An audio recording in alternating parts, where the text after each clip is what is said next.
My wife cheated on me with her boss, took $200, $0 from our joint account to buy a house for her side guy, and now she's trying to lawsuit me for custody while secretly planning to leave the country with everything. I feel like I've been betrayed beyond words. Hello everyone. Dear listeners, please share your thoughts in the comments section below. And don't forget to like, share, and subscribe. Now, let's begin the video. Using a throwaway for obvious reasons, with certain specifics modified to preserve anonymity. I never thought I'd find myself in a situation like this, but here I am, trying to piece together how everything fell apart so quickly. It all started with what seemed like small signs, little things that I brushed off at first. My wife, Jessica, always been a little bitchy when she didn't get her way, but lately she'd been acting strangely distant. She'd cancel plans last minute, avoid eye contact, and there were these weird late-night texts that she'd quickly hide when I entered the room. I didn't want to jump to conclusions, but deep down I knew something was off. Then came the biggest shock of my life. One night I was working late in my home office when I noticed her phone was left unattended on the kitchen table. I normally wouldn't snoop, but I'd been feeling uneasy for weeks. Something told me to check. I grabbed her phone and started scrolling through her messages. That's when I saw it, the texts from her boss, Mark, that were clearly more than just professional. Flirty, suggestive, talking about dinner plans that sounded more like dates. The worst part. She told me she was working late that night, but she'd been with him. I felt like my stomach dropped out. My mind spun. I looked at her recent bank transactions and saw she transferred $200, $0 from our joint account. I didn't even know she had that much money just lying around. Turns out she used it to buy a house for her side guy, Mark. The house was in his name, right outside the city. I couldn't believe what I was seeing.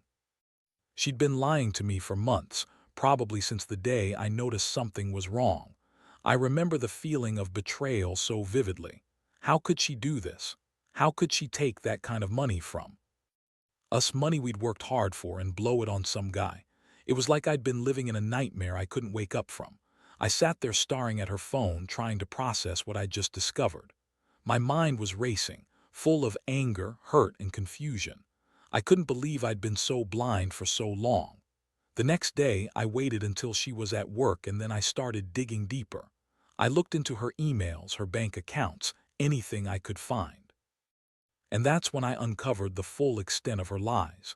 She'd been planning this for months, dividing up our assets, secretly talking about leaving the country, and even hiring a lawyer to set up a custody battle.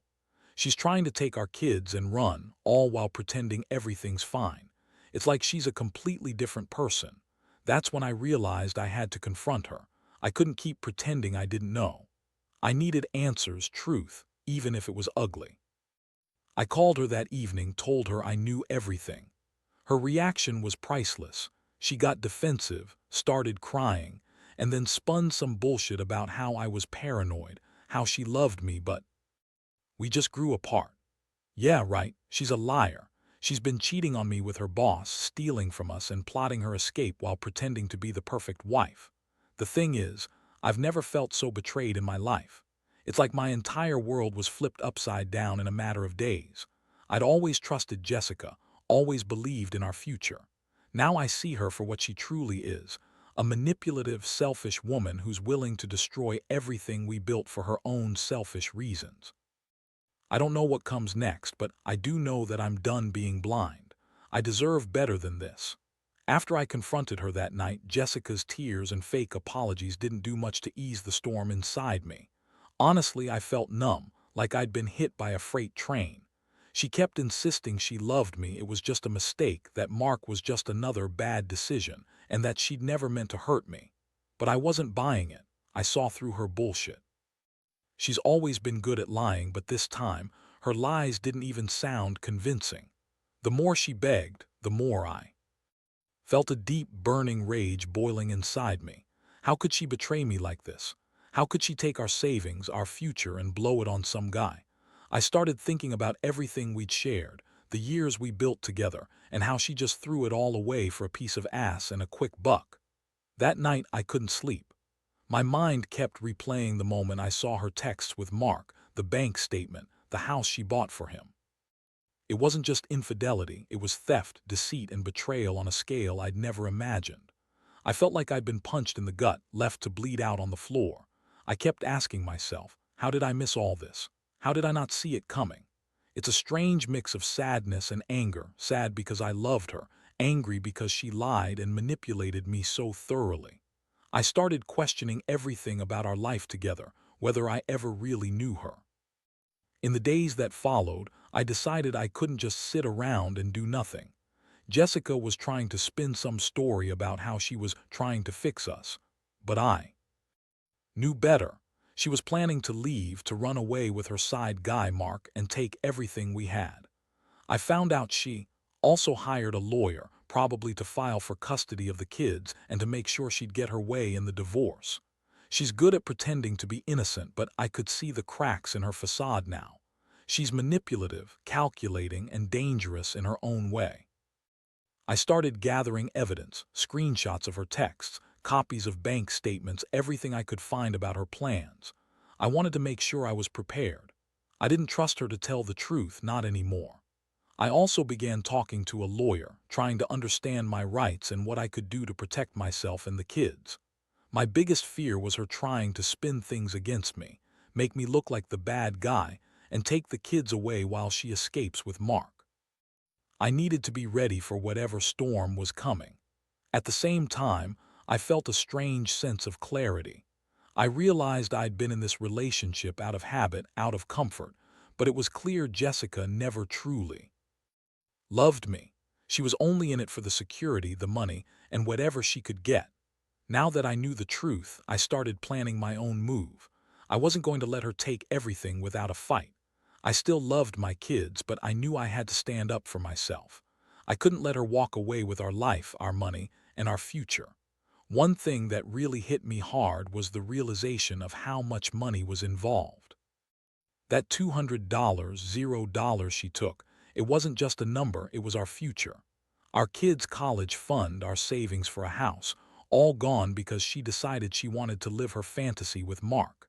I started thinking about how I could leverage this, get legal custody, freeze accounts, and make sure she couldn't just run away with everything.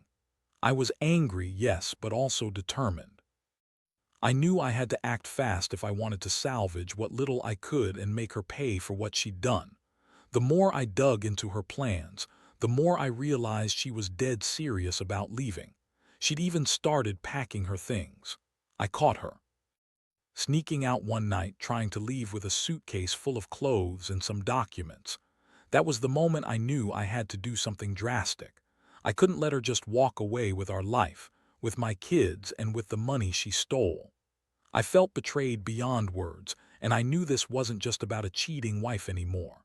It was about justice, about standing up for myself and fighting back against her lies. I'm still trying to process everything that's happened, but one thing's clear. I'm not going down without a fight. Jessica may have thought she could cheat her way out of this, but I'm going to make sure she pays for every lie, every betrayal, and every dollar she stole. The game has changed, and now I'm playing to win. The day I decided to take control was the day I went to my lawyer's office with every piece of evidence I had collected. It was a brutal process, hours of going over bank statements, texts, emails, and her sneaky little plans to leave the country with everything. Honestly, I felt sick just thinking about how much she'd betrayed me and how far she was willing to go. Jessica was a master manipulator. She'd always been good at pretending to be the caring wife, but now I saw her for what she really was, a liar, a thief, and a user. My lawyer, Mark, was sympathetic but pragmatic. He explained that I had a strong case to freeze her assets, especially that house she bought for Mark, and to prevent her from leaving the country with the kids. The moment she tried to pack her bags, I had already filed for an emergency custody order. The last thing I wanted was her disappearing with our children, leaving me with nothing. I knew she'd spin some story about how she was the victim, but I was prepared for her lies. I'd already documented her plans, her money transfers, and her attempts to hide her true intentions. Jessica, of course, denied everything when I confronted her again. She told me I was paranoid, that Mark was just a business associate. and that I was overreacting. She insisted she loved me, that I was reading too much into her actions, and that I had no proof she was planning to leave. That was her typical tactic: deny, lie, and spin her web of deception. She kept crying, calling me a jealous idiot, saying I was ruining everything because I didn't trust her. But I knew better. I'd seen her texts, her bank transactions, the house she bought for Mark. I wasn't about to let her manipulate her way out of it. The most shocking thing was how quickly she turned her charm on the kids. She's always been good at pretending to be a loving mother, but I could see the manipulation behind her eyes. I knew she was trying to turn them against me, telling them I was mean, that I didn't love them, that she was taking them away to give them a better life with Mark. It made my stomach turn. I love those kids more than anything in this world, and I couldn't let her use them as pawns in her game. That's when I decided I had to go even further, protect my family, my money, and my reputation. Over the next few days, I set up surveillance around the house. I installed cameras in the living room and the driveway, just enough to catch her in the act if she tried to sneak out again. I also contacted a private investigator to keep tabs on her and Mark.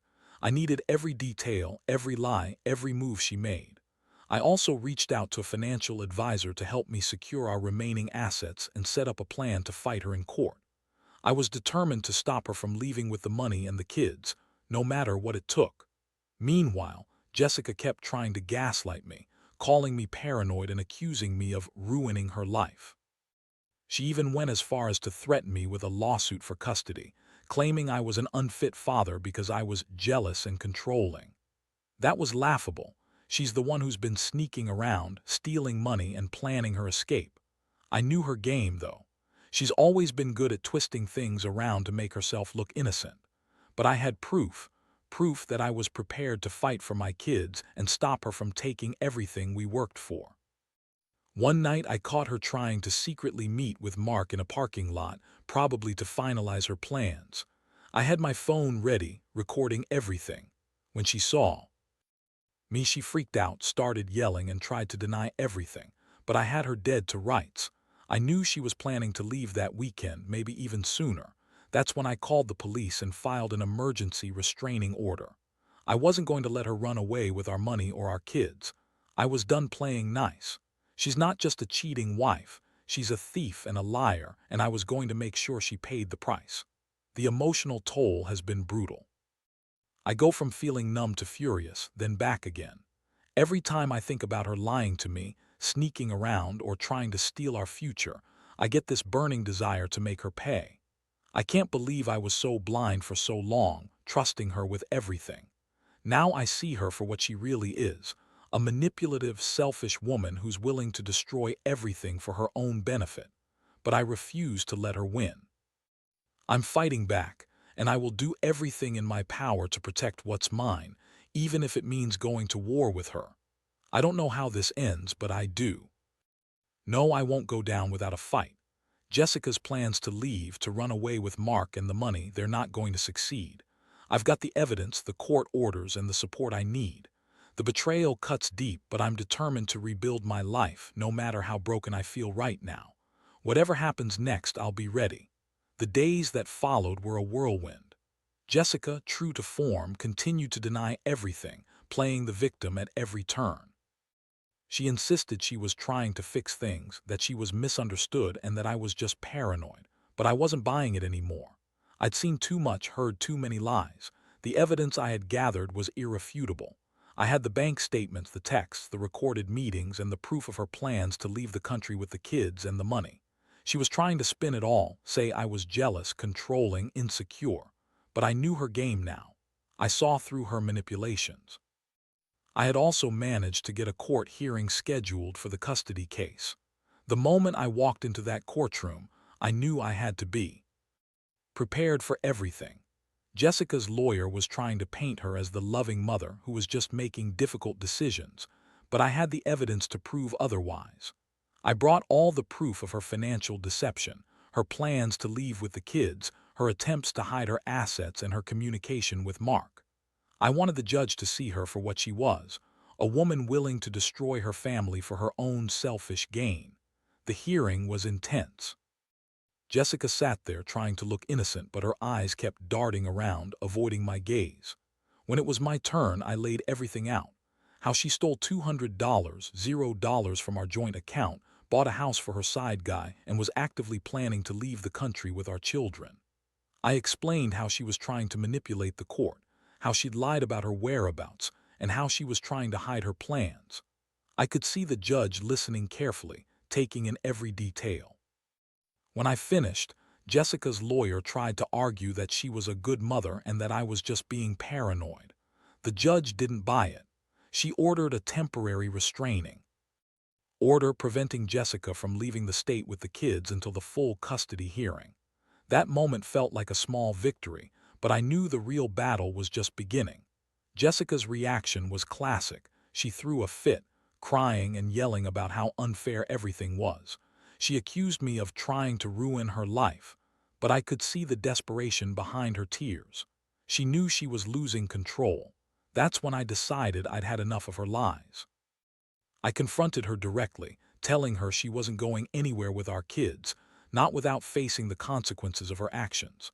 I told her I'd fight her every step of the way to ensure the truth came out and that she paid for what she did. Meanwhile, I kept digging for more evidence. I hired a private investigator to follow her and Mark. Turns out, they'd been meeting in secret more often than I thought, sometimes late at night, sometimes in hotel rooms. I got pictures, recordings, and more proof that she was actively planning her escape. I also discovered she'd been transferring money out of our accounts, trying to hide it in offshore accounts. The more I uncovered, the angrier I got. I couldn't believe how deep her betrayal ran. I also started reaching out to friends and family, warning them about her true nature. I didn't want anyone else to get blindsided like I did. My closest friends told me to stay strong, to fight for my kids and my future. It was a comfort, knowing I wasn't alone in this mess. I also began to mentally prepare myself for the worst. What if she managed to leave anyway? What if she got full custody? I had to be ready for every possible scenario. I knew I had to protect my children, my money, and my dignity. Jessica, meanwhile, was trying to spin the narrative that she was the victim. She claimed I was abusive, that I'd been controlling and mean. That was laughable. I've never laid a hand on her or the kids. All I ever wanted was an honest, loving relationship. But she's a master manipulator, and she's good at twisting things around to suit her story. I knew I had to stay calm, stay focused, and keep fighting. The last thing I wanted was to give her ammunition to turn the court against me. Late one night, I caught her trying to sneak out again, this time with a small bag packed. I was waiting in the dark, just enough light to see her face. When she saw me, she froze, then started crying again. I told her she wasn't going anywhere, that I had the court's protection, and that she'd be held accountable for her lies and theft. She screamed at me, calling me names, saying I was ruining everything. But I felt a strange calm. This was her last-ditch effort to escape, and I was ready. I told her she'd face the consequences of her actions, and I meant it. Throughout all this chaos, one thing became painfully clear: trust was gone. I'd loved her, believed in her, and now I saw her for what she really was, a manipulative liar willing to destroy her own family for her own selfish reasons. The pain of betrayal was like a weight on my chest, but I knew I had to stay strong for my kids, for myself. I had to be the one to fight for what's right, to make sure she didn't get away with everything she'd stolen. I'd never been so angry, so betrayed, but I also knew this was a turning point. I couldn't undo what she'd done, but I could fight to make sure she paid the price and that my children's futures weren't destroyed along with her lies. The court days were exhausting, but they were also revealing. Each hearing, each piece of evidence I presented, chipped away at Jessica's carefully constructed facade. I could see the cracks forming. Her lawyer was desperate, trying to paint her as the victim, claiming she was just trying to save her marriage, that her actions were driven by stress and a misguided attempt at happiness. But I wasn't buying it anymore. I had the proof: screenshots, bank transfers, recordings, and I knew the truth. Jessica had been planning her escape for months, maybe longer.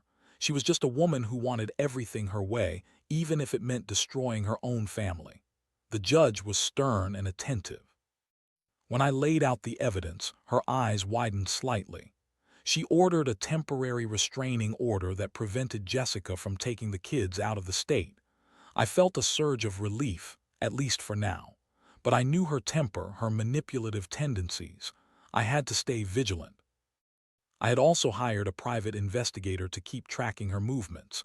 Turns out she'd been meeting with Mark more frequently than I realized, sometimes in hotels, sometimes in secluded spots. I had pictures, voice recordings, and even a few videos of her with him. That sealed her fate in court, I thought. Jessica's reaction was predictable. She threw a tantrum, crying and screaming that I was trying to ruin her life, that I was controlling, and that I'd destroyed everything. I just sat there, calm but furious. I knew her game now. She was trying to turn the court against me to make me look like the villain, but I had the evidence. I had the truth. I told the judge about her plans to leave with the kids, her transfer of the $200, $0 her house bought for Mark, and her secret meetings. I insisted I was the one fighting for my children's safety and future. In the meantime, I was also working on the legal side to freeze her assets.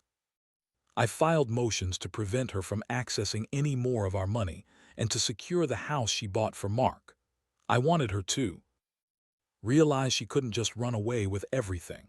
I also started the process to challenge her custody claims, because I knew she'd try to manipulate the kids against me just like she'd been doing. I had to be strategic because I knew she'd pull every trick in the book to win. One night I caught her trying to sneak out again, this time with a small bag packed in secret. I was waiting in the dark, just enough light to see her face. When she saw me, she froze. Her eyes pleaded, but I wasn't buying her crocodile tears anymore. I told her she wasn't going anywhere. I had the court's protection, and I was prepared to fight her for custody, for the money, and for my dignity. She screamed, called me names, accused me of being jealous and controlling, but I stayed firm. I told her she'd face the consequences of her actions. She was not going to run away with our kids and leave me with nothing. The emotional toll was intense. I'd loved her, believed in us, and now I was fighting to protect what little I had left. Every day felt like a battle against her lies, her manipulations, and her attempts to escape. I had to stay focused, keep my head clear. I knew she'd try to use the court system to her advantage, but I also knew I had the proof. I had to be smart. I had to be relentless. Throughout this chaos, I realized something else. Trust was gone. I'd loved her, but now I saw her for what she truly was, a woman willing to ruin her own family for her own selfish gain. The pain of betrayal was like a heavy weight, but it also lit a fire inside me. I was going to fight for my children, for my future, and for my dignity. Jessica's plans to leave, to run away with Mark and the money, they weren't going to succeed. I had the evidence, the court orders, and the resolve. This was war, and I was ready to win. The final weeks were a blur of court dates, legal battles, and constant vigilance. Jessica's attempts to manipulate the system only made her look more desperate. She kept claiming I was abusive, controlling, and unstable, trying to turn the court against me. But I had the evidence, and I made sure the judge saw through her lies. We went through a long hearing where I presented everything: proof of her affair, her financial theft, her secret plans to leave the country, and her attempts to turn my kids against me. I could see her losing her composure, her carefully crafted facade cracking under the weight of truth. In the end, the court granted full custody of the children to me, with supervised visits for Jessica. The judge also ordered her to reimburse the stolen $200, $0, and she was barred from leaving the state with the kids until further court proceedings. Jessica's face was a mix of fury and defeat, but she knew she had lost. Her plans to run away with Mark, to disappear with our savings and the kids, were over, at least for now. Looking back, I feel a strange mixture of relief and emptiness. I never wanted it to come to this, but her betrayal left me no choice. I learned that trust can be shattered in a heartbeat, and sometimes you have to fight tooth and nail just to keep what's yours. I also realized how deeply someone can lie and manipulate when they're willing to destroy everything for their own selfish reasons. Jessica's greed and betrayal changed everything: my life, my outlook, my trust in people. I've spent the last few days consolidating what's left of our assets, setting up a new bank account and trying to rebuild some sense of normalcy. The house is quiet now, almost too quiet. The kids are with me most of the time, and I make a point to be the stable, honest parent they need. I've also started therapy, trying to deal with the aftermath of this disaster. It's not easy, but I know I can't let her actions define me or destroy my future. One thing I've learned from all this is that betrayal cuts deep, but it also reveals true character. Jessica's actions showed me who she really was: selfish, manipulative, and willing to destroy everything for her own gain. But I also learned that I am stronger than I thought. I can pick up the pieces, stand tall, and fight for what's right. To anyone reading this who's going through something similar, trust your instincts. Don't ignore the signs of betrayal, and don't be afraid to fight for your rights and your future. People can surprise you, sometimes in the worst ways, but strength comes from facing those betrayals head-on. Keep evidence, stay calm, and never give up. You deserve happiness and honesty. I may have lost a lot, but I gained clarity, resilience, and a new perspective on what really matters. In the end, that's what will carry me forward.